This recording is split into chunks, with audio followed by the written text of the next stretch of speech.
আসসালামু আলাইকুম বন্ধুরা, আমি ডাক্তার ফরহাদ হোসেন আছি আপনাদের সাথে। এই মুহূর্তে যেখান থেকে আমার এই ভিডিওটি দেখতেছেন, আপনাদের প্রত্যেককে জানাচ্ছি অন্তঃস্থল থেকে আন্তরিক ধন্যবাদ এবং কৃতজ্ঞতা। বন্ধুরা, আমি রিসেন্ট চেষ্টা করতেছি আপনাদের গুরুত্বপূর্ণ মন্তব্যগুলো বা ইনফরমেশনগুলো স্টাডি করার এবং সেখান থেকে মূল কিছু মেসেজ দেওয়ার, যাতে করে আপনারা বেনিফিট পেতে পারেন, ঘরোয়াভাবে মেডিসিনগুলো অ্যাপ্লাই করতে পারেন। আপনাদের গুরুত্বপূর্ণ একটি ইনফরমেশন শেয়ার করব, আগে ইনফরমেশনটি জেনে নিন। স্যার, আমি আপনার চ্যানেলে নতুন, আমার একটা প্রশ্ন নেবেন। আমার স্ত্রী একটা সময় নিয়ে আমার সঙ্গে মিলন করতে চায়, কিন্তু আমি পারি না। আমার দ্রুত বীর্যপাত হয় এবং আমার আজে বাজে অভ্যাস ছিল।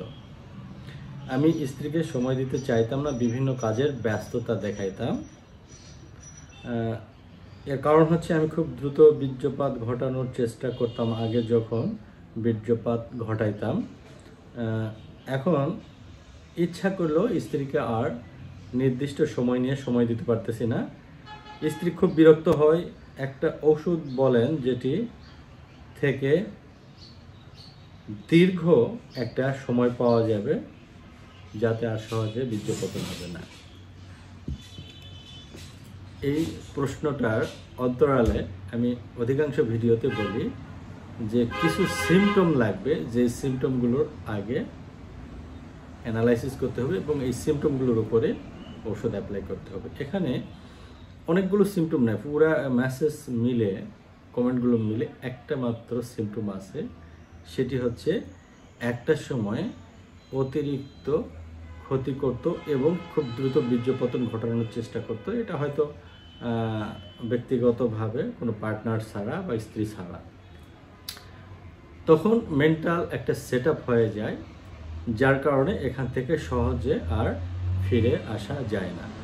এই সমস্যা সমাধানের জন্য রোগীর আরও কিছু সিমটম প্রয়োজন। তবে অতিরিক্ত সেন্সেশন যাদের আছে তাদের জন্য মোস্ট হোমিওপ্যাথিক মেডিসিন হচ্ছে ক্যালাডিয়াম সেক। আমি সাজেস্ট করব এর সাথে আরেকটি মাদার টিংচার, সেটি হচ্ছে অ্যাভেনা স্যাট। অ্যাভেনা স্যাট আপনার মেন্টালিটি নিয়ন্ত্রণ করবে, আর ক্যালাডিয়াম সেক সেন্সেশন নিয়ন্ত্রণ করতে হবে। অবশ্যই এই দুটি হোমিওপ্যাথিক রেমেডির লক্ষণগুলো কিন্তু অবশ্যই থাকতে হবে। আপনারা মিলিয়ে দেখেন, যদি অ্যাপ্লাই করার মতো হয় অবশ্যই অ্যাপ্লাই করবেন।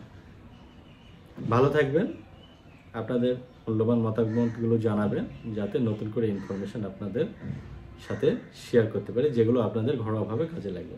আল্লাহ হাফেজ।